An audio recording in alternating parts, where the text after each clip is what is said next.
அன்பான நண்பர்களே வணக்கம். நாம் கேட்டுக்கொண்டிருப்பது வீரயுகநாயகன் வேள்பாரி. வாசிப்பது ஸ்ரீலதா தயாளன். போன பகுதியில் ஆதினி பாரியின் காதல் கதையை கேட்டுக்கொண்டு இருந்தோம். முதலில் தன்னை விருப்பத்தோடு பார்த்த ஆதினி இப்போது ஏன் தன்னை தவிர்க்கிறாள் என்பது பாரிக்கு தெரியவில்லை. ஆதினியின் கண்கள் இப்பொழுது அவன் இருக்கும் திசை பக்கமே திரும்ப மறுத்தது. ஏன் என்று அவர்களுக்கும் புரியவில்லை. சாணைக்கல்லை அரக்கோடு கலந்து பேருருளைகளாக செய்து காய வைப்பதை பற்றி மேலகன் விளக்கினான். பாரி அதை பார்த்து கொண்டுதான் இருந்தான். ஆனால் கல்லும் அரக்கும் ஒட்டாமல் இருக்கும் துயரம்தான் அவன் மனதில் இருந்தது. சாணைக்கல் காய்வதற்கு நாள்கள் ஆகின. அதுவரை காத்திருந்தனர். ஆனால் பாரியால் ஆதினியின் புறக்கணிப்பை புரிந்து கொள்ள முடியவில்லை. தாங்கிக் கொள்ளவும் இயலவில்லை. அவளுடன் இருந்த தோழிகளுக்கும் விளங்கவில்லை. அன்று காலை வாரிக்கையனும் கூழையனும் உடன் வந்தவர்களை அழைத்து கொண்டு மருத்துவ குடில் நோக்கி புறப்பட்டு போன பொழுது பாரி மட்டும் போகாது தனித்திருந்தான். இன்று ஆதினியை கண்டு பேசுவது என முடிவோடு இருந்தான். சிற்றோடை கரையிலிருந்த செண்பக மரத்தின் அடியில் அவள் அமர்ந்திருந்தாள். தனித்திருந்தவளின் முகத்தில் கவலையின் கீற்று தென்பட்டது. குழப்பத்தின் பிடியில் இருந்த பாரி அவள் முன்னர் வந்து நின்றதும் பேச ஏதுமற்ற அவள் புறப்பட ஆயத்தமானாள். மரித்த பாரி, என்னை விட்டு அகழ்வதேன், காரணம் என்ன என கேட்டான். நிமிர்ந்து பாரியின் கண்களை பார்த்தாள் ஆதினி. பார்வையின் பொருள் அவனுக்கு புரியவில்லை. அவள் சொன்னாள், பரம்பின் தலைவன் நான் நினைத்தது போல் இல்லை. அதிர்ந்தான் பாரி. அவள் எதன் பொருட்டு இவ்வார்த்தையை பயன்படுத்துகிறாள் என புரிந்து கொள்ள முடியவில்லை. ஒருவேளை இவள் தந்தையிடம் சாணைக்கல் வேண்டும் என உதவி கேட்டதால் இப்படி எண்ணுகிறாளோ என்று தோன்றியது. இதில் தவறொன்றும் இல்லையே. வேளிர் குலம் தங்களுக்கு தேவையானதை கொடுத்து மாற்றிக்கொள்ளும் பழக்கம் எப்பொழுதும் உள்ளதுதானே. இதற்கு ஏன் இப்படி நினைக்க வேண்டும் என்று எண்ணியபடி அவளை பார்த்தான். அவள் நேர்கொண்ட பார்வையை கீழிறக்காமல் இருந்தாள். அவளின் உறுதி பார்வையின் கோணத்திலேயே வெளிப்பட்டு கொண்டிருந்தது. பாரியால் புரிந்து கொள்ள முடியவில்லை. யான் செய்த பிழை என்ன என்று கேட்டான். குலத்தலைவனுக்கு எது அழகு? தம் குலம் காக்கும் துணிவும் வீரமும். அவை இரண்டும் இருப்பதால்தான் அவன் தலைவனாகிறான். ஆனால் அவனுக்கு அழகு சேர்ப்பது அவற்றையும் மீறிய பண்புகள்தானே. இது கேள்வி அல்ல, விடை. நான் பண்பு பாராட்டுவதில் குறையேதும் வைத்தேனா என்று மனதுக்குள் எண்ணத் தொடங்கிய பொழுதே குரலின் வீரியம் குறையத் தொடங்கியது. சிறு செருமல் கொண்டு நிலைமையை சமாளித்தபடி பாரி கேட்டான், நீ கண்டறிந்த குறையை தயக்கமின்றி சொல். குறையை சொல்வதில் எனக்கு தயக்கமில்லை. ஆனால் சொல்லும் உரிமை இல்லாததே எனது தயக்கத்திற்கு காரணம். நீ மயில் கொன்றைக்கு மாலையிட்ட பொழுதே மன அளவில் நாம் உரிமை கொண்டு விட்டோம். பின் ஏன் தயங்குகிறாய்? ஆதினிக்கு சற்றே அதிர்ச்சியாக இருந்தது. பொதினியின் வழக்கத்தை அதற்குள் பாரி அறிந்து கொண்டானே என்று தோன்றியது. பரம்பின் தலைவன் வந்துள்ளான் என அறிந்ததிலிருந்து எனது மனம் நிலை கொள்ளவில்லை. வேளிர் கூட்டத்தின் இணையற்ற வீரனாக உம்மை பற்றிய கதை காடெங்கும் பரவி கிடக்கிறது. உன்னை பார்க்காமலே நான் காதல் கொண்டு கிடந்தேன். உனது வருகை நான் காதல் கொண்டு நீண்ட நாட்களுக்கு பின்னர்தான் நடந்தது என்றாள். பாரி வியர்ப்புற்று கேட்டுக்கொண்டே இருந்தான். ஆனால் சொல்ல சற்றே தயங்கினாள். பாரி அவளது வார்த்தையை கூர்ந்து கவனித்தான். மலை வருகிறவர்கள் தம் குலம் காக்க மருத்துவ உதவியைத்தான் கேட்பார்கள். நீயோ ஆயுத உதவியை கேட்டாய். என்னால் அதனை ஏற்க முடியவில்லை. ஆதினி கூறிய பிறகு பாரியின் மனவழுத்தம் சற்றே குறைந்தது. அவன் சொன்னான், வேளிர் கூட்டத்தில் மருத்துவ அறிவியில் உச்சம் கொண்டவர்கள் பொதினிமலை வேளிர்களே என்பதனை நான் அறிவேன். ஆனால் எங்களுக்கு தேவையானதைத்தானே நாங்கள் கேட்க முடியும். மறுமொழி ஆதினியை மேலும் அதிர்ச்சிக்குள்ளாக்கியது. தங்களுக்கு என்ன தேவை என்பதனையே அறியாமல் குலத்தலைவன் எப்படி இருக்க முடியும் என்றாள். ஆதினியின் சொல் கடும் தாக்குதலாக இருந்தது. எதன் பொருட்டு இவ்வார்த்தைகளை பயன்படுத்துகிறாள் என்பது பாரிக்கு புரியவில்லை. பரம்பின் தேவைகளை நான் அறியவில்லை என்றா சொல்கிறாய்? கேள்வியை பாரி முடிக்கும் முன் ஆதினி சொன்னாள். ஆம் என்றாள். மீண்டும் அதிர்ந்தான் பாரி. பரம்பு நாட்டை பார்த்தறியாதவள் பரம்பின் தேவையை நான் அறியவில்லை என்று எப்படி சொல்ல முடிகிறது? அதிர்ச்சியும் ஆவேசமுமாக மாறியது மனம். சற்றே மனதை அமைதிப்படுத்தியபடி பாரி சொன்னான். நீ பரம்பை அறியாதவள். பரம்பும் தேர்ந்த மருத்துவ குடிகளை கொண்டதுதான். எனவே எங்களுக்கு அது சம்பந்தமான தேவை எதுவும் ஏலவில்லை. எனவேதான் நாங்கள் மருத்துவ உதவி எதுவும் கேட்கவில்லை. சாணைக்கல் என்று பாரி பேசிக்கொண்டிருக்கும் பொழுது கையை உயர்த்தி பேச்சை நிறுத்தச் சொன்னாள் ஆதினி. அவள் பார்வையில் இருந்த அழுத்தமும் கையை உயர்த்திய வேகமும் இடைவெளியின்றி நிறுத்தியது பாரியின் சொற்களை. பாரி விழி அசையாமல் அவளை பார்த்து கொண்டிருந்தான். ஆதினி சொன்னாள். மருத்துவ தேவை எதுவும் இல்லாத ஒரு குலம் தன் குல ஆசானின் 3 மகன்களையும் ஆட்கொள்ளி மரத்துக்கு சாக கொடுப்பானேன்? ஒற்றை கேள்வியால் பாரியை 2 கூறாக பிளந்தாள் ஆதினி. தொலைவில் கூழையனும் வாரிக்கையனும் பிரண்டை தேத்த சிரட்டையையும் பூனை வணங்கியையும் பார்த்துவிட்டு பாரியை நோக்கி வந்தனர். அவர்கள் வருவது அறிந்த ஆதினி அவ்விடம் விட்டு நகர்ந்தாள். உரை கல்லன நிலை கொண்டிருந்த பாரியை பார்த்த வாரிக்கையனும் கூழையனும் திகைத்து நின்றனர். பாரியின் அதிர்ச்சி களைய நாளானது. சாணைக்கல் காய்ந்து கொண்டிருந்தது. செங்காட் சேவல் விருந்து நாள்தோறும் நடந்தது. பாரி அதன் பின் ஒவ்வொன்றாக அறிய தொடங்கினான். ஆட்கொள்ளி மரத்தின் அருகிற் செல்ல பொதினி மருத்துவர்கள் வழி கண்டுள்ளனர் என்பது பிறகுதான் தெரிய வந்தது. சேராங்கொட்டை விதையுடன் 3 விதமான மூலிகைகளை அரைத்து உடலெங்கும் தேய்த்து கொண்டால் அதன் அருகில் சென்று வரலாம் என்று சொன்னார்கள். சரி, இவ்வளவையும் தேய்த்து அதன் அருகில் செல்ல வேண்டிய தேவை என்ன என்று கேட்டபொழுது அதற்கு அவர்கள் சொன்ன காரணம் பேரதிர்ச்சிக்குள்ளாக்கியது. பொதினிவால் வேளிர் கூட்டத்தின் மருத்துவ அறிவு எவ்வளவு உச்சம் கொண்டிருக்கிறது என்பதனை பாரியால் அப்பொழுதுதான் முழுமையாக புரிந்து கொள்ள முடிந்தது. செம்மாஞ்சேரலுடன் போரிட்டு அடைந்த வெற்றி மட்டுமன்று, தேக்கனின் மகன்களை ஆட்கொள்ளி மரத்துக்கு சாக கொடுத்தது கூட கதை கதையாய் மலையெங்கும் பரவி கிடக்கிறது என்பது பாரிக்கு புரிந்தது. வந்த புதிதில் சாணைக்கல்லை பற்றியே கேட்டுக்கொண்டிருந்த பாரி இப்பொழுது ஆட்கொள்ளி மரத்துக்கான மருத்துவத்தையே கேட்டுக்கொண்டிருக்கிறான் என்பதனை மேலகன் கவனித்தபடி இருந்தான்.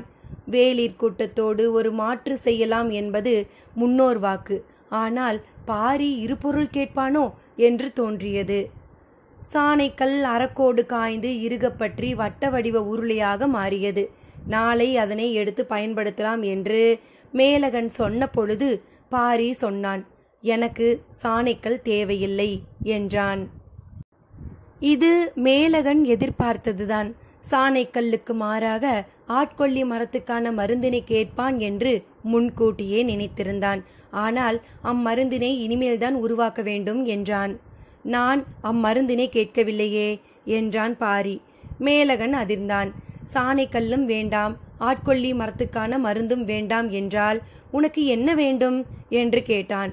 அதனை ஆதினியிடம் கேட்டுக்கொள்ளுங்கள் என்றான் பாரி. மேலகனுக்கு ஒன்றும் புரியவில்லை. உடனிருந்த வாரிக்கையனுக்கும் புரியவில்லை. சற்றே குழப்பத்தோடு மகளிடம் போய் கேட்டான் மேலகன். பாரிக்கு என்ன வேண்டும்? இதனை ஏன் என்னிடம் வந்து கேட்கிறீர்கள் என்றாள் ஆதினி. பாரிதான் உன்னிடம் கேட்கச் சொன்னான் என்றார் மேலகன். பரம்பின் தேவையை என்னை விட நீதான் அதிகம் புரிந்திருக்கிறாய். இப்பொழுது சொல், நான் எதை கேட்க வேண்டும் என்று பாரி காதோடு கேட்கும் குரல் அவளுக்குள் எதிரொலித்தது. உள்ளுக்குள் ஓடிய சிரிப்பை மறைத்தபடி ஆதினி சொன்னாள். மணவிழாவுக்கு ஏற்பாடு செய்யுங்கள் தந்தையே. மேலகனுக்கு புரியவில்லை. பரம்பின் தேவை என்ன என்றுதானே உன்னை கேட்கச் சொன்னான்? ஆம், பரம்பின் தேவை நான் தான். அதை நான் சரியாக கணிக்கிறேனா என்பதை அறியவே பாரி உங்களை அனுப்பியுள்ளான். மேலகனுக்கு இப்பொழுதும் புரியவில்லை. ஆதினி மீண்டும் சொன்னாள். என்னை வைத்தே என்னை கணிக்கும் ஒரு விளையாட்டை பாரி விளையாடுகிறான். அது மட்டுமன்று, பரம்பின் மீதான எனது அக்கறையை காதல் கொண்டு உரசி பார்க்கிறான். சாணைக்கல்லில் இரும்பை கூர்த்தீட்டி பார்ப்பது இதுதான் தந்தையே என்றாள். ஆதினி சொல்வது விளங்குவது போல இருந்தது. ஆனாலும் காதலின் ஆழத்தை அடுத்தவர் விளங்கிக் கொள்ளுதல் எளிதன்றுதானே. நிலைமையை சமாளித்தபடி மேலகன் சொன்னான். நீ கடந்த சில நாட்களாக அவனை திரும்பி கூட பார்க்காமல் இருந்தாய். உனக்கு அவனை பிடிக்கவில்லையோ என்று நினைத்து விட்டேன். இவ்வளவு ஆற்றலும் அழகும் கொண்ட காதலனை பார்த்து கொண்டே விலகி நடப்பதை விட பார்க்காமல் திரும்பி நடப்பதுதான் உயிர் வாழ்வதற்கான சிறந்த வழி என்றாள். அதன் பிறகு மேலகன் எதுவும் பேசவில்லை. மணவிழாவுக்கு வர சொல்லி எவ்வியூருக்கு வீரர்களை அனுப்பி வைத்தான் வாரிக்கையன். 4 அருவிகளையும் 8 முகடுகளையும் கடந்து பாய்ந்து சென்றது காதலின் கதை. பொதினியின் மகிழ்வுக்கு அளவேதும் இல்லை. விருந்து நாள்தோறும் நடந்தது. பரம்போடு மன உறவு காண்பது வேளிர் குல பெருமை என ஊரே மனம் நெகிழ்ந்து கொண்டாடியது. இறைச்சிகளின் சுவை சுனை நீரின் கலவையோடு இணைந்தது.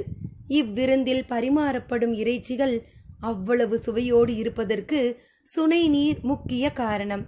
இடி விழுந்து பாறைகள் பிளவுறுதல் ஒவ்வொரு ஆண்டும் நிகழ்ந்து கொண்டே இருக்கிறது.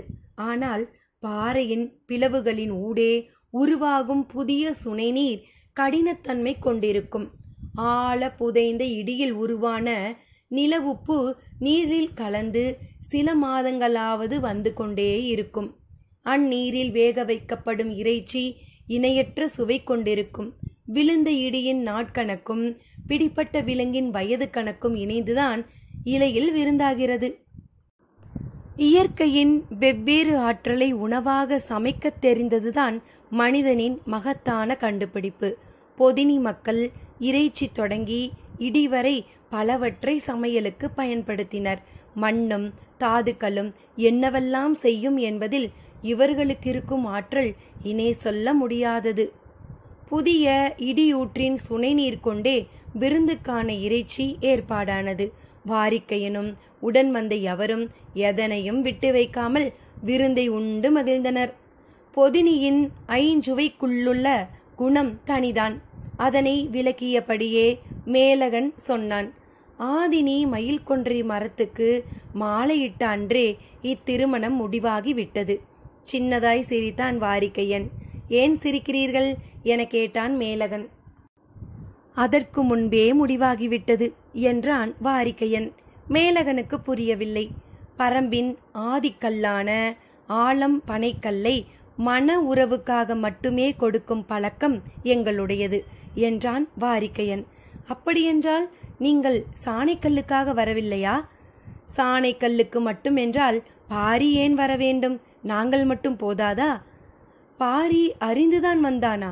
சிரித்தபடி வாரிக்கையன் சொன்னான். நாங்கள் யாரும் அறிய மாட்டோம் என்று நம்பி வந்தான். அவன் அப்பனுக்கே மனம் முடித்து வைத்தவன் நான்.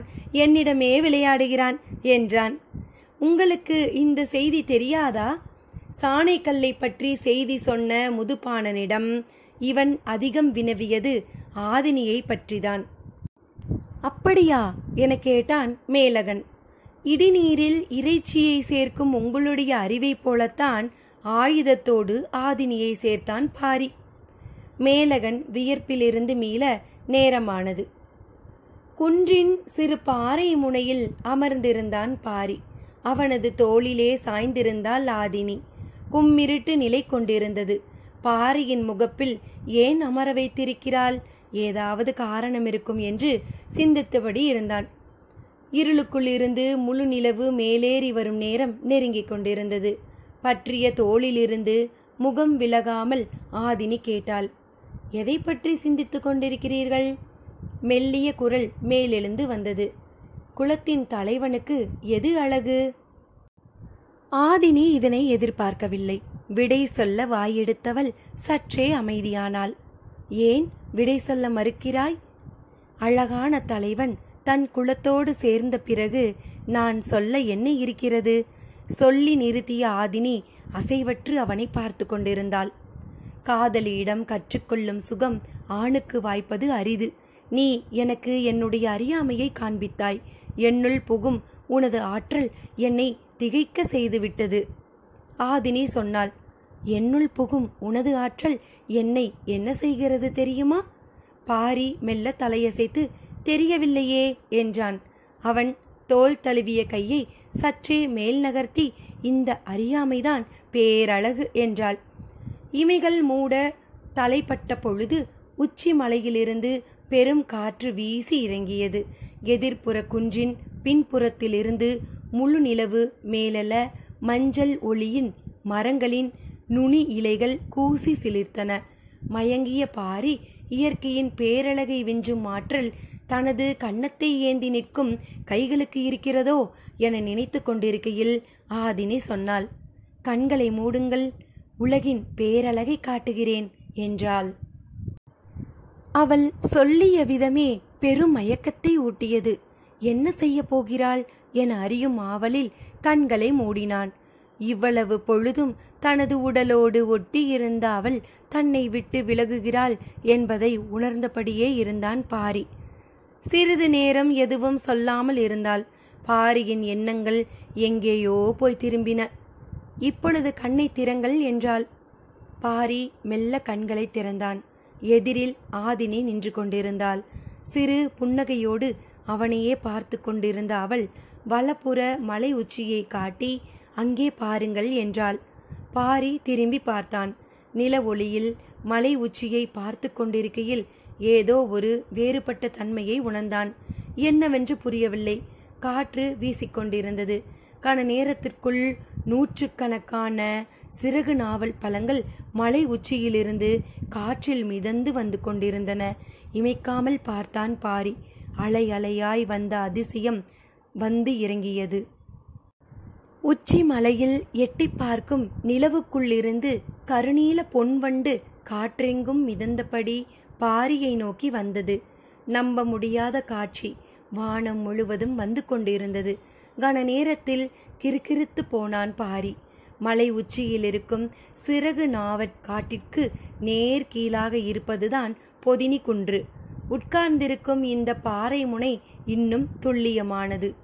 விரிந்த ஈரலையால் மிதந்து வரும் நாவலை அவனது கை எட்டிப்பிடிக்கும் பொழுது விலகி இருந்த ஆதினி அருகில் வந்து கட்டிப்பிடித்தாள். ஈரிலை கொண்டு இருவரையும் மூடின சிறகு நாவல்கள். அத்தியாயம் 59. பரம்பின் தலைவனுக்கு ஆதினியை மணமுடித்து எவ்வியூருக்கு அழைத்து வந்தனர். கொண்டாட்டங்களும் கூத்துக்களும் தான் எத்தனை வகை. விருந்துகளும் விளையாட்டுகளும் முடிந்த பாடில்லை. பொதினிவாழ் வேளிர்கள் இயற்கையின் அதிநுட்பங்கள் பலவற்றை கண்டறிந்தவர்கள். தாதுக்களையும் உலோகங்களையும் நுட்பமாக அவதானித்த மாமனிதர்கள்.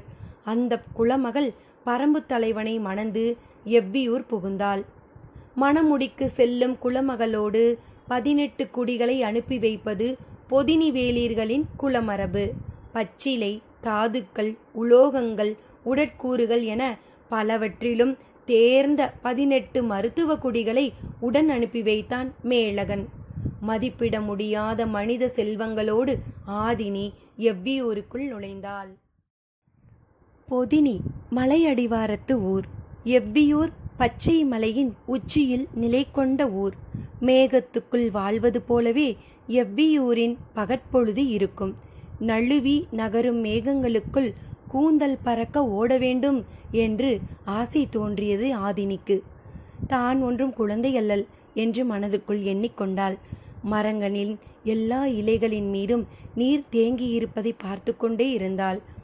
ஆண்டின் பெரும்பான்மையான மாதங்களில் உலராத ஈரத்தோடுதான் இலைகள் இருக்கும் என்றான் பாரி.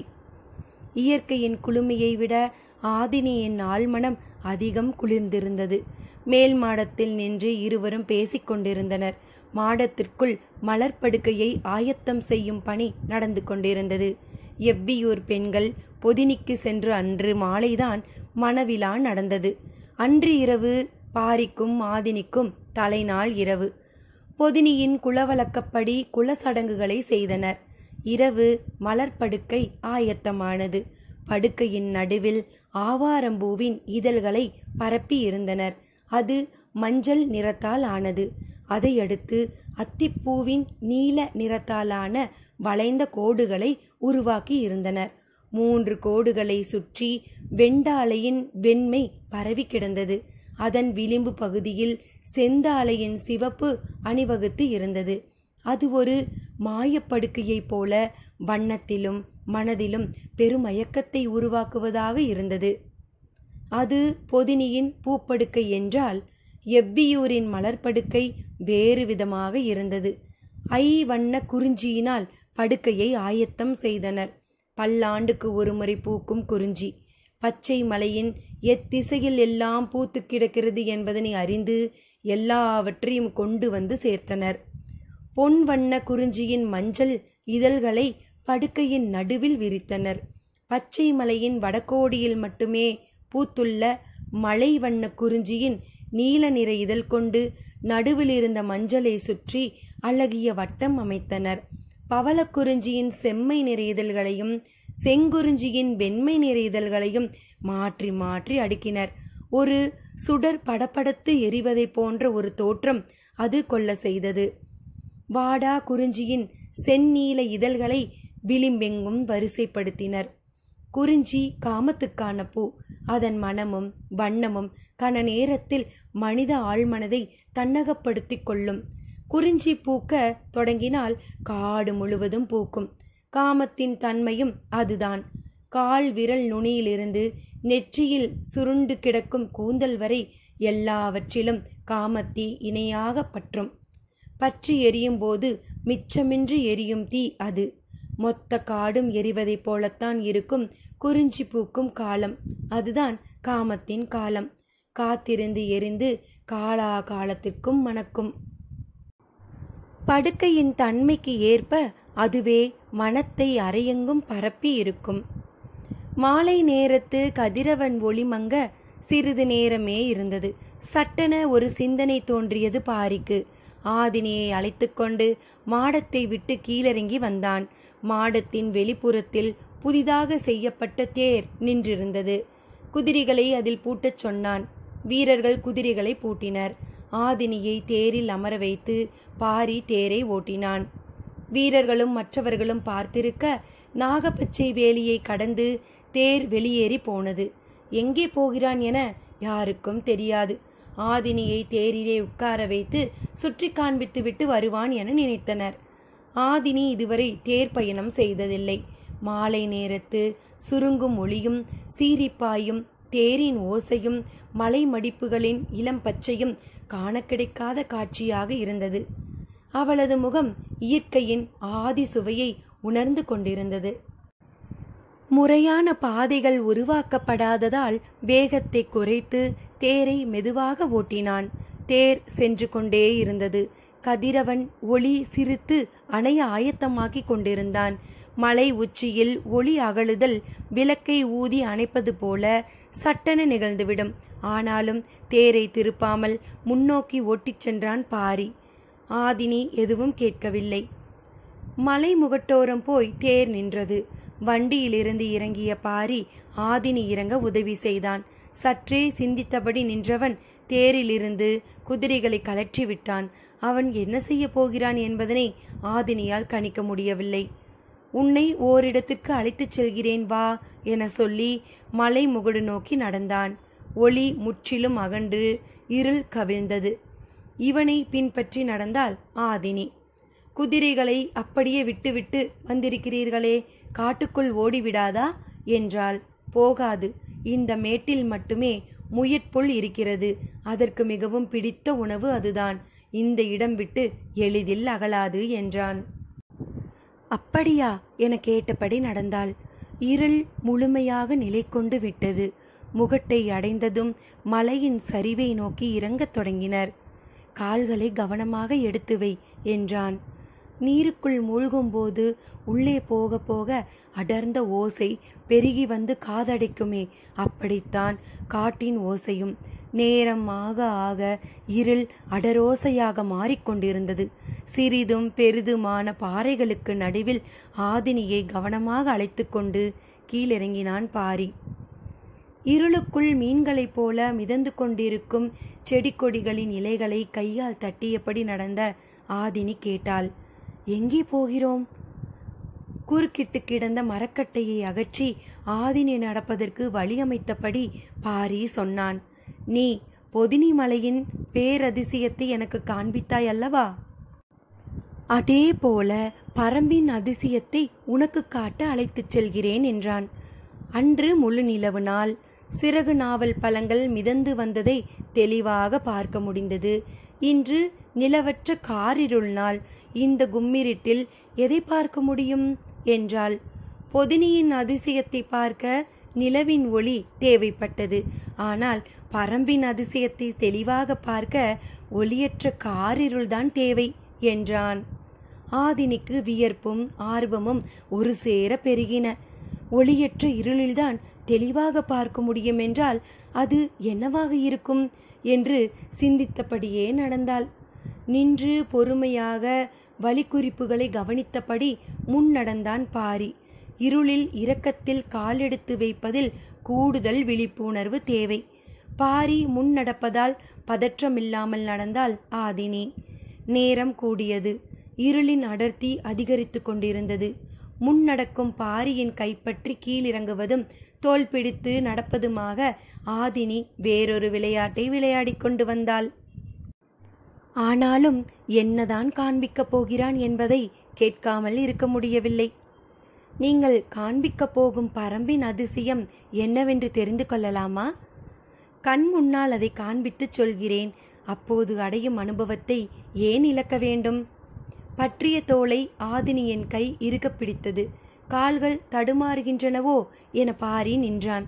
ஆதினி சொன்னாள், பரம்பின் பேரதிசயத்தோடுதான் நான் நடந்து கொண்டிருக்கிறேன். இந்த உணர்வு மற்ற எல்லாவற்றையும் விட மிக உயர்ந்தது. நான் புதிதாக எதையும் அடையப் போவதும் இல்லை, இழக்கப் போவதும் இல்லை. நீங்கள் தயங்காமல் சொல்லலாம் என்றாள். அவளின் சொற்களுக்குள் இருந்த காதல் பாரியை கிறங்கச் செய்தது. பிடித்து இறங்க முடியாத பள்ளம் இருந்தது. மிக பாதுகாப்போடு அவளை பிடித்து இறக்கினான். தோள் தொடுவதும் கை தொடுவதுமாகத்தான் இவ்வளவு நேர பயணம் இருந்தது. ஆனால் இந்த பள்ளத்தை கடந்தது அப்படியல்ல. கடக்க முடியாத பள்ளமாக பாரிக்கு தோன்றியது. ஆதினியின் உணர்வோ அதையும் கடந்ததாக இருந்தது.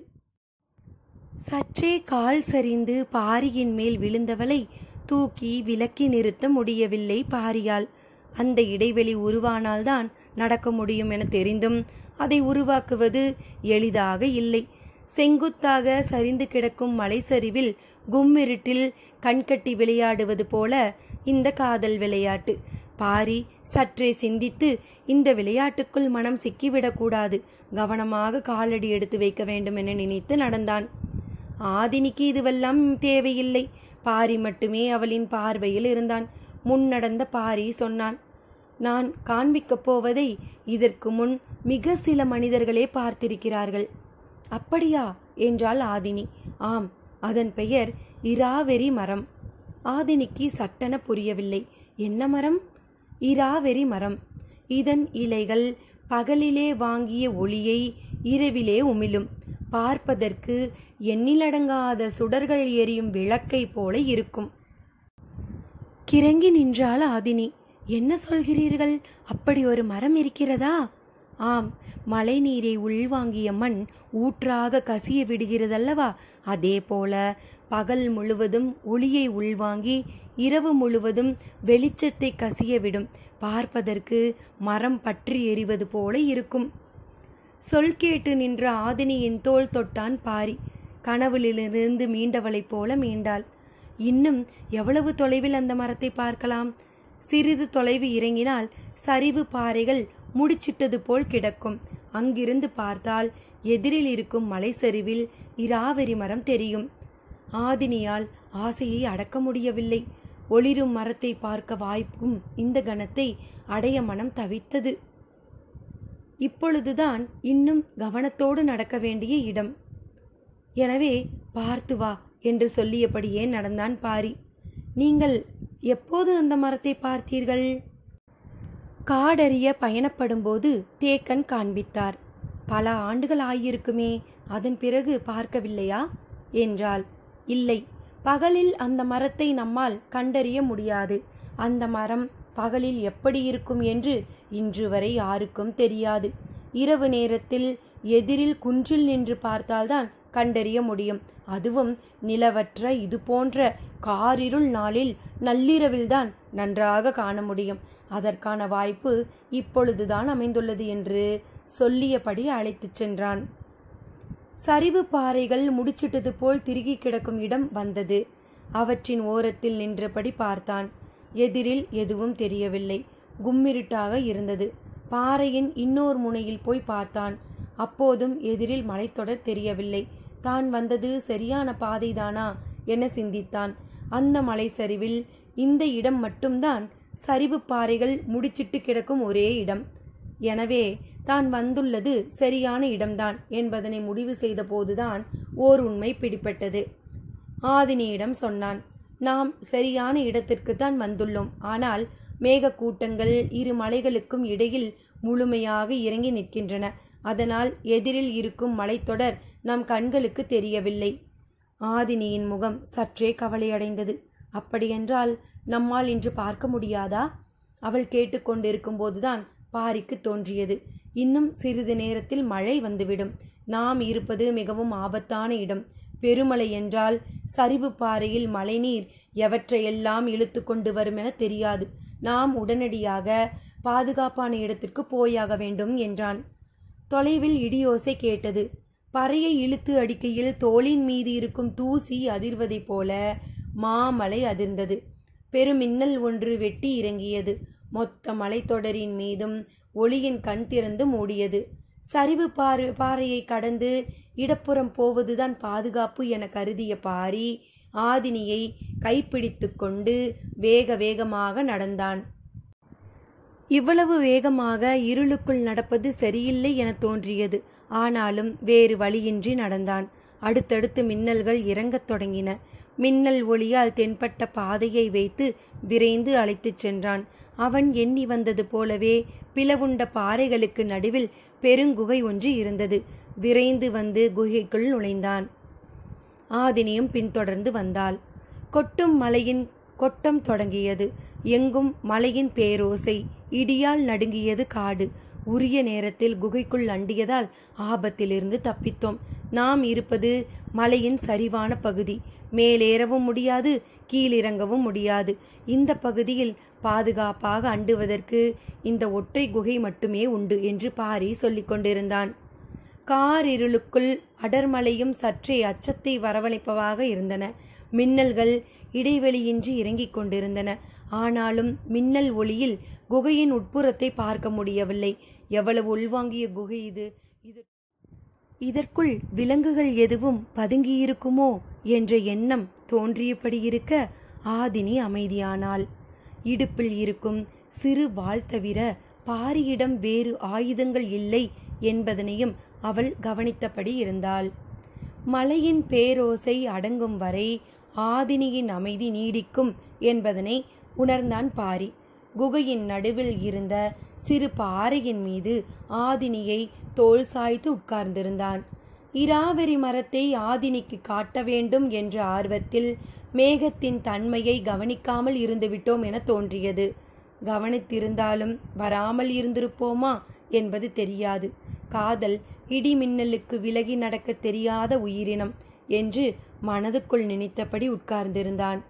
ஒளியை உருவாக்க எந்த ஏற்பாடும் இல்லாமல் வந்துவிட்டோமே என்பதுதான் பாரிக்கு குறையாகப்பட்டது. நீண்ட நேரம் கழித்து மழை நின்றது. அதன் பிறகுதான் நீரின் ஓசை மேலேறி வந்தது. காடெங்கும் ஈரம் மிதந்தபடி இருந்தது. குகையின் உள் ஒடுங்கித்தான் உட்கார்ந்திருந்தனர். ஆனாலும் நீர் தொட்டிக்குள் இருப்பது போலத்தான் இருந்தது. குளிர் நடுங்கியது. முகம் பார்க்க முடியாத கும்மிருட்டு. மழை பெய்யும் வரை விடாது வெட்டிய மின்னல் ஒளியில் அவ்வப்போது குகைக்குள் வெளிச்சம் தென்பட்டது. மழை நின்ற பிறகு இருளின் அடர்த்தி மிக அதிகமானது. பாரியின் இடது கையை இறுக பிடித்தபடி சாய்ந்திருந்தாள் ஆதினி. பொழுதாகிக் கொண்டிருந்தது. இந்நேரம் நள்ளிரவு கடந்திருக்கும் என்று நினைத்த பாரிக்கு முதன் முறையாக ஐயம் வந்தது. பொழுது நள்ளிரவை கடந்திருக்குமா இல்லையா? ஏன் குழப்பம்? ஆதினியின் பாதுகாப்பு மீதே கவனம் குவிந்திருந்ததால் பொழுதின் ஓட்டத்தை சரியாக மதிப்பிட முடியவில்லை. எப்படியோ விடிந்த பிறகுதான் குகை விட்டு அகல முடியும். ஆதினியை இங்கேயே படுக்கச் சொல்லலாம். ஆனால் அவள் படுக்க மாட்டாள் என்று எண்ணியபடியே இருந்தான். கும்மிருட்டின் அச்சம் எளிதில் மனம் விட்டொழியாது. அதுவும் உள்காட்டின் அடர்குகைக்குள். ஆதினிக்கு அவ்வப்போது எழும் ஐயமே தான் கண்ணை திறந்திருக்கிறோமா மூடியிருக்கிறோமா என்பதுதான். இரண்டுக்கும் எந்தவித வேறுபாடும் இல்லாத நிலையில் பாரியின் கையை இறுகப்பற்றுவதன்றி வேறு எதையும் கவனிக்க முடியவில்லை. எந்த சொல் கொண்டு இந்த அமைதியை கலைப்பது என பாரி சிந்தித்து கொண்டிருக்கையில் குகையின் உள்ளிடுக்கிலிருந்து சிற்றொளி வெளிப்பட்டது. அதை உணர்ந்த கணம் சட்டென குகையின் உள்பகுதியை நோக்கி திரும்பினான் பாரி. தோளிலே சாய்ந்திருந்த ஆதினி திடுக்கிட்டு நடுங்கினாள். உள்ளே இருப்பது விலங்கா? எந்த வகையான விலங்கு? எதையும் கணிக்க முடியவில்லை. சட்டென குகையை விட்டு வெளியே போய் நின்று அதை எதிர்கொள்வது பாதுகாப்பானதா, உள்ளேயே எதிர்கொள்வது பாதுகாப்பானதா? பாரியால் முடிவெடுக்க முடியவில்லை. ஒளியின் அளவு கூடிக்கொண்டே இருப்பது போல தெரிந்தது. ஒளியின் தன்மை எதையும் கணிக்க முடியாததாக இருந்தது. பரவும் ஒளிக்கு பின்னால் இருப்பது பாறையா, இருளா அல்லது மிருகத்தின் உடலா? எதுவும் புலப்படவில்லை. இவ்வளவு குழப்பங்கள் வாழ்வில் இதுவரை ஏற்பட்டதில்லை. இயற்கையின் கணிக்க முடியாத கூர்முனையில் முன்னால் நின்று கொண்டிருந்தான் பாரி. காடு அறியும் காலத்தில் கூட இவ்வளவு பதற்றமான கணத்தை சந்தித்ததில்லை. இப்போது ஏற்படும் பதற்றத்திற்கு காரணம் ஆதினி. எது நடந்தாலும் அவளுக்கு பாதிப்பு எதுவும் ஏற்பட்டுவிடக்கூடாது என்பதுதான்.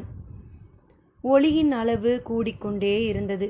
மஞ்சள் கலந்த வெண்ணொளி பாறை இடுக்கின் ஓரத்தில் நீர் ஓடுவது போல் கசிந்து ஓடியது. பாரியால் புரிந்து கொள்ளவே முடியவில்லை. இது என்ன உயிரினமா, தாதுக்களின் கசிவா, அல்லது ஏதாவது ஆபத்தின் அடையாளமா? ஒன்றும் புரியவில்லை. சட்டென ஆதினியை இழுத்து கொண்டு வெளியேறிவிடலாமா என தோன்றியது. ஆனால் மனம் அதை செய்ய மறுத்தது. ஒளியின் நீளம் அதிகமாகிக் கொண்டே இருந்தது. அதன் நீளம் அதிகமாக குகை முழுவதும் செவ்வொளி பரவியது. இது என்ன என புரியவில்லை. துணிந்து அருகில் போக முடிவெடுத்தான் பாரி. ஆதினியின் இறுகிய பிடியை தளர்த்த முயற்சி செய்யும் போது பரவும் நீரொளியின் முனைப்பகுதி குச்சி போல மேலெழுந்தது. ஒரு கணம் குப்பென்று வியர்த்தது பாரிக்கு. அறிவு ஐயத்தின் புள்ளியை கண்டறிந்தது. அந்த ஐயத்தை நோக்கியே சிந்திக்கத் தொடங்கியது. ஏறக்குறைய பாரி அது என்ன என்று கணிக்கத் தொடங்கினான். சற்று முன்னால் நகர்ந்து பார்ப்போம் என்று எண்ணி அதற்கு இடப்புறமாக மெல்ல நகர்ந்து பார்த்தான். அவன் கணித்தது சரியானது என்று உறுதிப்படுத்திய கணம் காடு அதிர்வதைப் போல கத்த வேண்டும் என்று தோன்றியது. ஆனால் ஆதினி அச்சமடைவாள். அதுவும் இடம் விட்டு விலகி பொந்துக்குள் ஓடிவிடும் என்பதால் மகிழ்வை அடக்க முடியாமல் அடக்கினான். அவ்வளவு நேரமும் உரையில் இருந்த ஆயுதத்தை பிடித்திருந்த வலக்கையை எடுத்து இப்போது ஆதினியை இறுக அணைத்தான். அவளுக்கு காரணம் புரியவில்லை. கட்டற்ற மகிழ்வை கசியும் காதல் மொழியில் சொன்னான். ஆதினி, நீ பார்த்து கொண்டிருப்பது இந்த புவியின் பேரதிசயம். அவளுக்கு புரியவில்லை. இராவரி மரத்தை பார்த்த பரம்பு மக்கள் பலர் உண்டு. ஆனால் பல தலைமுறைகளாக மனிதர்கள் பார்த்திராத ஒன்றை இப்போது நாம் பார்த்து கொண்டிருக்கிறோம். அச்சம் நீங்காத குரலில் பாரியின் கைகளை இழுத்து அணைத்தபடி, அது என்ன என்று சொல்லுங்கள் என்றாள். இதுதான் ஒளி உமிழும் வெண்சாரை, நாகர்குடியின் குலதெய்வம். இதை பார்த்தவர்கள் மரணமில்லா பெருவாழ்வு வாழ்வார்கள் என்று நாகர்கள் நம்புகிறார்கள். பாரியின் சொல் ஒளியில் மிதந்தபடி இருந்தது. நேரம் ஆக ஆக அந்த குகை மிளிரும் வெண் மஞ்சள் ஒளியால் நிரம்பியது. சொற்கள் நாகர்களின் ஆதி வரலாற்றிலிருந்து வெளிவந்து கொண்டிருந்தன. ஆதினியின் முகத்தில் பூத்த மகிழ்வுக்கு எல்லையே இல்லை. பாரியின் முகம் அதைவிட பெருமகிழ்வை வெளிப்படுத்தியது. பெருமின்னல் வெட்டி மீண்டும் மழை தொடங்கியது. குகைக்குள் மகிழ்வு எல்லையற்றதாக இருந்தது. அவர்கள் அதை பார்த்தபடி அப்படியே உட்கார்ந்திருந்தனர். அது பாறையின் ஓரம் அசையாமல் இருந்தது. செதில்களின் அசைவு சிற்றகளின் நாக்கு அசைவதைப் போல ஒளியை அசைத்து கொண்டே இருந்தது. காலம் காலமாக இருக்கும் கதை ஒன்று காட்சியாக மாறிக்கொண்டிருக்கும் அதிசயத்தை கண்ணருகே பார்த்து கொண்டிருந்தனர். இருவரும் இமைகள் துடிக்கவில்லை. உற்று பார்த்து கொண்டிருக்கும் முகம் அசையவில்லை. ஆனாலும் ஒளியின் அளவு கூடுவதை அவர்களால் கவனம் கொள்ள முடியவில்லை. அதிசயத்தை அளவிட முடியாது, மனம் கரைந்த ஒன்றை கணக்கிட முடியாது. அதுதான் நிகழ்ந்து கொண்டிருந்தது. உற்று பார்த்து கொண்டிருந்த ஆதினி சட்டென திடுக்கிட்டு துள்ளி எழுந்தாள். என்னவென்று பார்த்தான் பாரி. ஆதினியின் அருகிலிருந்து பாறை இடுக்கிலிருந்து இன்னொன்று ஊர்ந்து அதை நோக்கி போய்க் கொண்டிருந்தது. பார்த்தபடி பாரியின் வலது புறம் வந்து பதுங்கி உட்கார்ந்தாள். ஒளி உமிழும் இரு வெண்கோடுகளும் ஒன்றாக சந்தித்தன.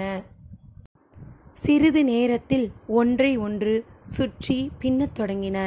காற்றுக்கு அசையும் சுடரொளி போல வெண்ணொளி கூடி குறைந்து கொண்டிருந்தது. இரவு முழுவதும் ஒளிச்சுடர்கள் இரண்டும் ஒன்றை ஒன்று பின்னியபடியே இருந்தன. ஆதினி பாரியின் கைகளை இறுக பற்றினாள். அச்சம் முதிர்ந்த கணத்தில் ஆசை மேலேறத் தொடங்கியது.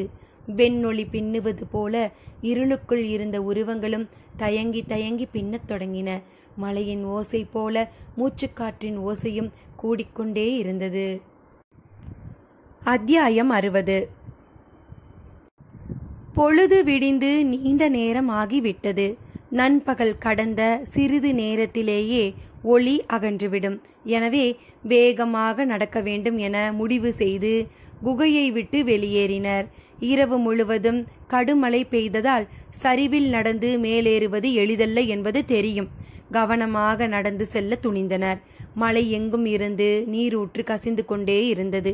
நீரோடும் பாறையை அழுத்தி மிதித்தாலும் வழுக்கும், அழுத்தாமல் மிதித்தாலும் வழுக்கும். பாறையின் செதில்கள் எப்படி இருக்கின்றன என்பதனை பொறுத்தே காலடியை முன்னெடுக்க வைக்க முடியும். பாறைகளை கடக்கும்போது பாரி முன்னால் நடந்தான். பாறையின் தன்மை அறிந்து ஆதினிக்கு வழிகாட்டி சென்றான். மண்ணை மிதித்து நடக்கும்போது அதே அளவு கவனம் தேவை. பல நேரம் ஆதினியை முன்னால் நடக்க வைத்து பின்னால் வந்து கொண்டிருந்தான். இறங்கும் நீரையும் பாறையையும் மண்ணையும் வேர்களையும் குனிந்து பார்த்தபடியே நீண்ட நேரம் நடந்து கொண்டிருந்தாள் ஆதினி. எங்கும் நீர் இழுத்து ஓடியபடியே இருக்க தொடர்ந்து நடப்பது மிகவும் கவனமாக இருந்தது, கடினமாக இருந்தது. சற்றே ஓய்வு தேவைப்பட்டது. ஓரிடத்தில் நின்று இளைப்பாறியபடி பார்வையை எல்லா பக்கங்களிலும் ஓடவிட்டாள். அப்போதுதான் ஆபத்தின் அளவு புரிந்தது. செங்குத்தான பெருஞ்சரிவின் நடுவில் அவர்கள் நின்று கொண்டிருந்தனர். ஆதினி அதிர்ச்சிக்குள்ளானாள். இந்த சரிவிலா இரவில் நடந்தோம்? ஆம், இந்த பெரும் சரிவில்தான் நடந்தோம், அதுவும் காதல் கொண்டே என்றான் பாரி. பாரி சொல்வது தனது செயலைதான் என்பது புரிந்தது. ஆனாலும் எந்த மறுமொழியும் சொல்லவில்லை. இந்த இடத்தை பகலில் பார்த்த ஒருவர் இங்கு இரவில் நடக்க துணிய மாட்டார் என்றாள். இரவிலே நடந்த ஒருவர் பகலில் எளிதில் நடந்து கடப்பர் என்றான். அவனது சொல் ஆதினிக்கானது. அவன் சொல்லில் இருக்கும் உண்மையை அவளது மனம் ஏற்றது. கால்கள் முன்னிலும் வீரியத்தோடு முன்னகர்ந்தன. ஒற்றை சொல்லால் விசை கூட்டும் வித்தையை பாரியின் அளவுக்கு அறிந்தவர்கள் யாரும் இருக்க மாட்டார்கள் என்று தோன்றியது. அவனை நினைத்து மகிழத்தான் எவ்வளவு இருக்கின்றன என்று எண்ணியபடியே நடந்தாள். பின்னி கிடக்கும் வெண்சாரைகள் அந்த இடம் விட்டு விடியும் வரை நகராது, நீ அஞ்ச வேண்டாம் என்று நேற்றிரவு அவன் கூறிய சொல்லிலிருந்துதான் எல்லாம் மாறின. அவை இந்த பக்கம் திரும்பாது என்றால் நாம் ஏன் அந்த பக்கம் திரும்ப வேண்டும் என்று தோன்றியது. அவ்வளவு நேரமும் வெண்சாரையை பார்த்து கொண்டிருந்த ஆதினி பாரியின் பக்கம் திரும்பினாள். மெல்லிய ஒளி அவனது முகத்தில் பூசி மறைந்தது. வெண்சாரைகள் இரண்டும் இறுக்கி முறுக்கி கொள்ளும் போது ஒளியின் அளவு 2 மடங்கு அதிகமானது போல் இருந்தது. ஆனால் அதை அவர்கள் கவனிக்கவில்லை. ஆதினி அந்த நினைவுகளை நினைத்து கொண்டே வந்தாள். அவனது உள்மனம் இப்போது எதை நினைத்து கொண்டிருக்கும்? ஆதினியின் சிந்தனை பாரியை நோக்கி ஓடியது. அவன் கவனமாக செடி கொடிகளை விலக்கி முன் நடந்து கொண்டிருந்தான். அவனுடைய சொற்களின் வழியே செயல்களின் வழியே அவனது எண்ண ஓட்டத்தை கண்டறிய முயன்று கொண்டிருந்தபடியே வந்தாள். அது அவ்வளவு எளியதானதாக இல்லை. ஆனாலும் ஆதினி தொடர்ந்து முயன்றாள். பெரும் பள்ளம் ஒன்றின் மேலேற வசதியாக அவளை கைப்பிடித்து தூக்கினான். அவள் பாரியின் கண்களை பார்த்தபடியே முன்காலை தூக்கி வைத்து மேலேறினாள். அந்த கண்களில் எதையும் கண்டறிய முடியவில்லை. ஆண்களின் கண்கள் மொழியற்றவையோ என்று தோன்றியது. ஆனால் நேற்று பாரியின் பார்வையில் தெரிந்த காதல் அவற்றை இல்லை என்று சொல்லி மறுத்தது. நடந்து கொண்டிருந்த பாரி ஆதினியிடம் சொன்னான், நீ சிறிது நேரம் இங்கேயே இரு, நான் அருகில் இருக்கும் செம்பாறை வரை போய் வருகிறேன் என்றான். ஏன் என கேட்டாள் ஆதினி. உனது முதுகு முழுவதும் பாறையின் செதில்களால் கீறப்பட்ட கோடுகளும் தடயங்களும் நிறைய இருக்கின்றன. தோழிகள் பார்த்தால் கேலி செய்வார்கள் என்றான். அவள் முற்றிலும் எதிர்பாராத ஒன்றை பற்றி பாரி பேசினான். அவனது சொல்லில் இருப்பது அளவிட முடியாத காதல். அதனால்தான் அடுத்த கணமே அது உள்ளுக்குள் இன்பத்தை சுரக்கிறது. அவன் காமத்தின் தடயங்களை மறைக்க பார்க்கிறான். அந்த கணத்தை கற்பனையில் கூட அடுத்தவர்கள் நெருங்கிவிடக் கூடாது என தவிக்கும் மானின் தவிப்புதான் காதலின் ஆக சிறந்த பரிசு என அவளுக்கு தோன்றியது. அவனது சொல்லை கடக்க முடியாமல் நின்றிருந்த ஆதினியை பார்த்து பாரி சொன்னான், செம்பாறையின் ஓரம் இழுத்தோடும் நீரில் பொன் போல மின்னும் மணல் துகள்கள் படிந்திருக்கும். அந்த மண் துகளை எடுத்து வந்து முதுகில் பூசி விடுகிறேன். அது ஒளியை மினுக்கிக் கொண்டிருக்கும். பார்ப்பவர்களுக்கு மினுக்கும் ஒளிதான் தெரியுமே தவிர முதுகில் உள்ள கீறல்கள் எளிதில் தெரியாது என்றான். ஆனால் அவளோ சிரிப்பை மறைக்க முயன்றாள். பாரி கேட்டான், ஏன் சிரிக்கிறாய்? முதுகெல்லாம் ஏன் பொன்மணல் படிந்திருக்கிறது என கேட்டால் என்ன சொல்வது என்றாள். பின் பொன்மணல் துகள் வேண்டாம், தோழிகளை நான் பார்த்து கொள்கிறேன் என்றாள். அவள் சொல்வதை ஏற்பதை தவிர வேறு வழி இல்லை. என்ன சொல்லி சமாளிப்பாள் என சிந்தித்தபடியே அவன் நடந்தான். அவனுக்குள் வினாக்கள் தொடர்ந்து எழுந்த வண்ணம் இருந்தன. ஆனால் எண்ணங்கள் கேட்க விடாமல் தடுத்து கொண்டே இருந்தன. சிறு பாறையின் மேலே ஏறி அவளை கைப்பிடித்து தூக்கிவிட்டான். மேலேறியவுடன் நிமிர்ந்து பார்த்தாள் ஆதினி. எதிரில் சமவெளி விரிந்து கிடந்தது. செங்குத்தான பெருஞ்சரிவை அதற்குள் ஏறி கடந்து விட்டோமா? வியர்ப்பு குறையாமல் முன்னும் பின்னுமாக திரும்பி பார்த்தாள். அவளால் நம்பவே முடியவில்லை. வியர்ப்போடு பாரியை பார்த்தாள். அவன் உள்ளும் வெளியுமாக இயக்கும் விதம் மேலும் மேலும் வியர்ப்பூட்டுவதாக இருந்தது. கதிரவன் எதிர்குன்றின் பின்னால் மறையத் தொடங்கினான். இருவரும் சிறிது தொலைவு சமவெளியில் நடந்து சென்றனர். எதிரில் சிறு மேடு ஒன்று இருந்தது. இந்த மேடு ஏறி இறங்கினால் கீழ்த்திசையில் நாம் நிறுத்தி வந்த தேர் இருக்கும். நான் குதிரைகளை கண்டறிந்து வருகிறேன். அதுவரை நீ இங்கேயே இரு என்று சொல்லி நடந்தான். காற்று சற்றே அதிகரிக்க தொடங்கியது. மாலையானதும் இன்னும் கடுமழை வரப்போகிறது என சிந்தித்தபடி குதிரைகளை பிடித்து வர விரைந்தான். ஆதினி அவன் வரும் வரை மரத்தடியில் அமர்வோம் என நினைத்து அருகில் இருந்த செங்கிழுவை மரத்தின் அருகே போய் உட்கார்ந்தாள். குதிரைகளை நோக்கி விரைந்த பாரி ஏதோ எண்ணம் தோன்ற திரும்பி ஆதினியை பார்த்தான். அவள் அப்போதுதான் செங்கிழுவையில் சாய்ந்தாள். மரத்தை விட்டு விலகி வந்து ஓய்விடு, நான் விரைந்து வருகிறேன் என்று சொல்லியபடி ஓடினான். அவள் மரம் விட்டு நீங்கினாள். அருகில் இருந்த சிறு பாறையின் மீது உட்கார்ந்து மரத்தை பார்த்தாள். ஏன் அதன் அருகே உட்கார வேண்டாம் என்று சொன்னான் என்று சிந்தித்தபடி இருந்தாள். சற்று நேரம் கழித்து குதிரைகளோடு வந்தான் பாரி. இருவரும் பேசியபடியே குன்றின் மேலே நடந்தனர். குதிரையை தொட்டு வருடும் ஆசையை அவளால் கட்டுப்படுத்த முடியவில்லை. கை கூசியபடி அதனுடைய முதுகை வருடிக்கொண்டே கேட்டாள், ஏன் மரத்தை விட்டு அகலச் சொன்னீர்கள் என்றாள். காற்று பலமாக அடிக்கத் தொடங்கியது. அந்த மரம் பெருங்காற்றை தாங்காது. அதனால்தான் தள்ளி உட்கார சொன்னேன். பார்த்தால் வலிமையான மரம் போல் தெரிந்தது. அதனால்தான் அருகில் போனேன். மலை உச்சி மரங்களின் தன்மையை கணிப்பது சற்றே கடினம்.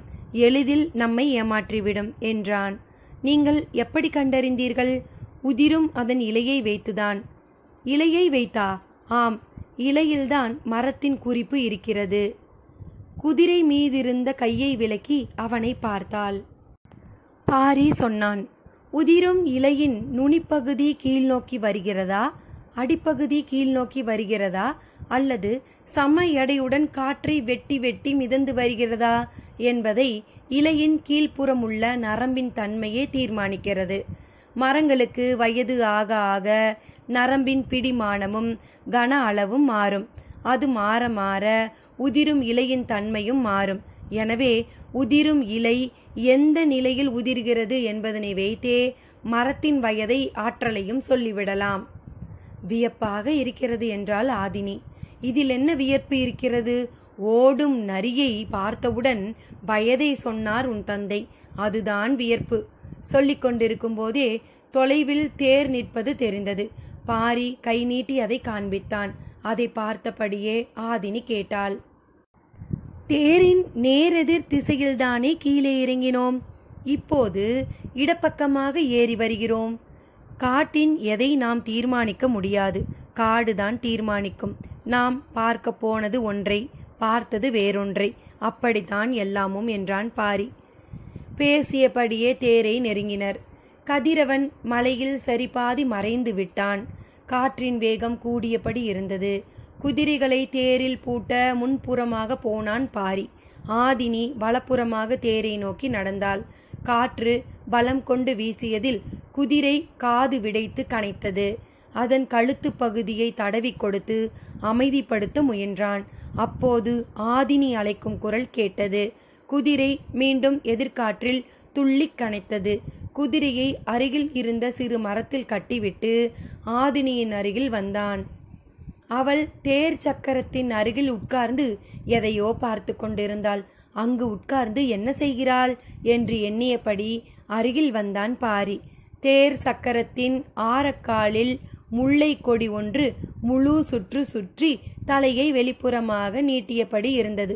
இன்னொரு கொடி பக்கத்தில் இருந்த ஆரக்காலில் பாதி சுற்றி தலை நீட்டியிருந்தது. அருகில் வந்த பாரி அதை பார்த்தான். கொடியின் தளிர் காற்றுக்கு அசைந்தபடி ஆரக்காலை தழுவி இருந்தது. ஆதினியின் முகத்தை பார்த்தான். சற்றே பதற்றத்தோடு இருந்தாள். தேரை எடுத்தால் இரு கொடிகளும் அருந்துவிட வாய்ப்புள்ளது. இந்த முல்லை கொடியை பக்குவமாக பின்னோக்கி சுழற்றி வெளியில் எடுத்து விடலாமா என கேட்டாள். பாரி எதுவும் சொல்லாமல் முல்லை கொடிகளையே பார்த்து கொண்டிருந்தான். காற்று பெரும் வேகத்தோடு வீசியது. நின்றிருந்த தேர் சற்றே அசைந்து கொடுத்தது. சட்டென சக்கரத்தை இறுக பிடிக்க முயன்றாள் ஆதினி. ஆனால் பாரியின் கை அதை பிடித்து கொண்டிருந்தது. இது நிகழ்ந்து கொண்டிருக்கும் போது குன்றுக்கு பின்னால் சடசடவென்று பேரோசை கேட்டது. அதிர்ந்து திரும்பினாள். திரும்பாமலே பாரி சொன்னான், அந்த செங்கிழுவை விழுந்து விட்டது. ஆதினிக்கு பதற்றம் இன்னும் அதிகமானது. விழுந்த மரத்தில் அடைந்திருந்த பறவைகள் கலைந்து வெளியெங்கும் ஓசை எழுப்பின. அதை கவனித்தபடியே ஆதினியிடம் சொன்னான் பாரி. இலையின் மரத்தின் குறிப்பு இருந்ததைப் போல இந்த முல்லை கொடிகளில் இருக்கும் குறிப்பு என்னவென்று பார் என்றான். அவள் முல்லை கொடிகளை உற்று பார்த்தாள். சக்கரத்தின் ஆரக்காலை முழுமையாக சுற்றிய கொடி தலையாட்டியபடி அவளை பார்த்து கொண்டிருந்தது. அது ஆரத்தை சுற்றியிருக்கும் விதத்தை கவனித்தாள். எங்கோ பார்த்தது போல் இருந்தது. எங்கே என்று சிந்தித்தபோது வெண்சாரைகளின் நினைவு வந்தது. அதே பின்னல் கொண்டு வளைந்து மேலேற முயன்றது முல்லை கொடி. பக்கத்து ஆரத்தின் மீது அதே முயற்சியை செய்து கொண்டிருந்தது இன்னொரு கொடி. கூர்ந்து பார்த்து கொண்டிருந்த ஆதினியின் கண்கள் கலங்கின. பாரியை திரும்பி பார்த்தாள். அவன் கண்கள் எண்ணில்லா சொற்களை பேசின. ஆண்களின் கண்களை படித்தறிய வேறு வழி உண்டா என மனம் பதறியது. ஆனாலும் தொடர்ந்து முயன்றாள். இடப்புறம் இருப்பதுதான் நானா என்று ஆதினியின் ஆழ்மனம் கேட்டது. இல்லை, வலப்புறம் இருக்கும் கொடிதான் உனது சாயலில் தலை சாய்ந்தே இருக்கிறது என்று பாரி சொல்ல மனதிற்குள் நீங்கா உரையாடல் நிகழ்ந்து கொண்டிருந்தது. வெண்முல்லையும் வெண்சாரையும் வடிவத்திலும் வாசனையிலும் ஒன்றே என ஆழ்மனம் சொல்லியது. காற்று வீறு கொண்டு வீசியது. ஆதினி பாரியின் கைகளை இறுக அணைத்து தோள் சாய்த்தாள். குகை நமக்கானதாக மாறியது போல தேர் முல்லைக்கானதாக மாறிவிட்டது என்றான் பாரி. வெட்கம் கலையாத சிரிப்போடு ஆதினி சொன்னாள், நேற்று நாகம் கற்றுக் கொடுத்தது இன்று முல்லை கற்றுத்தருகிறது. காடு கணம்தோறும் நமக்கு கற்றுத்தந்து கொண்டேதான் இருக்கும் என சொல்லியபடி தேர் விட்டு நகர்ந்தான் பாரி. தன் விரல்களால் சக்கரங்களின் ஆரங்களை தொட்டு வருடியபடி அந்த இடம் விட்டு எழுந்தாள் ஆதினி. இருவரும் நடக்கத் தொடங்கினர். ஆதினி மெல்லிய குரலில், படர்வது குறுமுல்லை, ஒரு மலர் பூத்தால் போதும், காடே மணக்கும் என சொல்லிவிட்டு பாரியின் முகத்தை பார்த்தாள். என்ன பொருள் இதற்கு? பாரியின் கண்கள் தடுமாறின. பெண்ணின் கண்கள் சொல்வதை முழுமையாக கற்க ஆண்களால் முடியுமா என்ன? உதிரும் இலையின் குறிப்பு தெரிந்த உனக்கு வீசும் பார்வையின் பொருள் புரியாதா என்று கேட்பது போல் இருந்தது அந்த பார்வை. இருவரும் எவ்வியூர் நோக்கி நடந்தனர். போகும்போது கட்டி போட்டிருந்த குதிரைகளை கையில் பிடித்து கொண்டு நடந்தனர். 2 குன்றுகளை தாண்டிய போது எதிரில் பாணர் கூட்டம் ஒன்று வந்து கொண்டிருந்தது. எவ்வியூர் வந்து திரும்பும் பாணர்களை வீரர்கள் அழைத்து கொண்டு போயினர். பாரி தேரில்தானே வந்ததாக சொன்னார்கள், இப்போது குதிரைகளை கையில் பிடித்து கொண்டு நடந்து போவானேன் என்று ஒரு பாணன் கேட்க, அதோ தேர் அங்கே நிற்கிறது, அருகில் போய் பார்த்தால் காரணம் தெரிய போகிறது என்று இன்னொரு பாணன் சொன்னான். முல்லைக்கு தேரை கொடுத்ததாக பாணர்கள் பாடுகிறார்களே, அது உண்மையா என்று கபிலர் கேட்டதற்கு தான் இந்த முழு கதையையும் பாரி சொல்லி முடித்தான். கேள்வி என்னமோ முல்லை கொடியை பற்றித்தான். ஆனால் பாரி தனது திருமண காலத்திலிருந்து நடந்ததை விளக்கியதற்கு காரணம் காலம்பன் அனைத்தையும் அறிந்து கொள்ள வேண்டும் என்பதுதான். சோமபூண்டின் பானம் இருந்தும் அன்று யாரும் ஒரு குவளை கூட குடிக்கவில்லை. பாரி நடந்ததை சொல்லி முடிக்கும்போது அனைவரும் பெரும் வியர்ப்பில் மூழ்கி போயிருந்தனர். முல்லைக்கொடி பற்றி கேட்ட கபிலரோ இராவரி மரம் பற்றி கேள்விப்பட்டதும் அதிர்ந்து போனார். இதைத்தான் வடதேச முத்து முனிகள் ஜோதி விருட்சம் என சொல்கிறார்களோ என கேட்டார். தேக்கனின் வியர்ப்பு வேறு விதமாக இருந்தது. நீயும் மாதினியும் வெண்சாரையை பார்த்தீர்களா? இதுவரை சொல்லவே இல்லையே என கேட்டார். பாரியை பற்றிய தேக்கனின் வியர்ப்பு காலா காலத்திற்கும் நீங்காது என்பது அவரின் பார்வையிலேயே புலப்பட்டது. காலம்பனின் வியர்ப்பு முல்லைக்கொடியோ வெண்சாரையோ அல்ல, ஆயுதங்களை கூர்மையாக்கும் கல் இருக்கிறதா? பல்வேறு தாதுக்களை ஆற்றலாக மாற்றத் தெரிந்த பொதினியின் 18 குடிகள் அவர்கள் எப்படியெல்லாம் செய்யும் ஆற்றல் படைத்தவர்கள்? அடுக்கடுக்காய் மேலெழுந்தது காலம்பனின் வியர்ப்பு. எல்லோரும் வியர்ந்ததைப் போல பாரியும் வியர்ப்பு நீங்காமல் தான் இருந்தான். இந்த நிகழ்வு எப்படி வெளியில் தெரிந்திருக்கும் என எண்ணி பார்த்தான். பேசியபடி தங்களை கடந்து போன பாணர்கள் தேர் சக்கரத்தில் முல்லைக்கொடி பின்னி கிடந்ததை பார்த்து பாடல் புனைந்துள்ளனரோ என்றான். கேள்வி கபிலருக்கு வியர்ப்பை கொடுத்தது. நிலமெங்கும் உனது புகழை பரப்பும் குறியீடு இதுதான் என்றார் கபிலர். படர வழியின்றி கொடி தவித்தால் யாராக இருந்தாலும் அதற்கு வழி செய்துவிட்டுதானே போவார்கள். இதில் வியர்க்க என்ன இருக்கிறது என கேட்டான் தேக்கன். மலை மக்களின் வாழ்வை சமவெளி மனிதர்கள் புரிந்து கொள்வது எப்படி எளிதில்லையோ அதே போல்தான் சமவெளி மக்களின் எண்ண ஓட்டங்களையும் சிந்தனை நிலைகளையும் மலை மக்கள் புரிந்து கொள்வது எளிதல்ல என்றார் கபிலர். தேக்கனுக்கு அவர் சொல்ல வருவது விளங்கவில்லை. உங்களுக்கு இது வாழ்வின் பகுதி, எனவே நின்று பார்க்க ஒன்றுமில்லை. ஆனால் தவித்தலையும் மக்களுக்கு இது கனவு, எனவே கடக்க வழியின்றி பாடியபடியே இருக்கின்றனர். கபிலரின் சொற்கள் ஆழத்திற்கு போயின. அதை பற்றிய சிந்தனையும் அவ்வாறே. இரவெல்லாம் பேசினர். சோமபூண்டின் பானம் விட்டு மனமும் உடலும் வெளியேறி விட்டது என்பதனை அவர்கள் உணர்ந்தனர். குடியும் இரவும் அவர்களை விட்டு அகன்றன.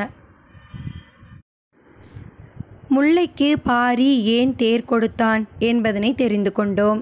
அடுத்து தேவாங்கை பற்றி தெரிந்து கொண்டு கிபாலஸ் செய்யப்போவது என்ன என்பதனை கேட்க காத்திருப்போம். நன்றி நண்பர்களே.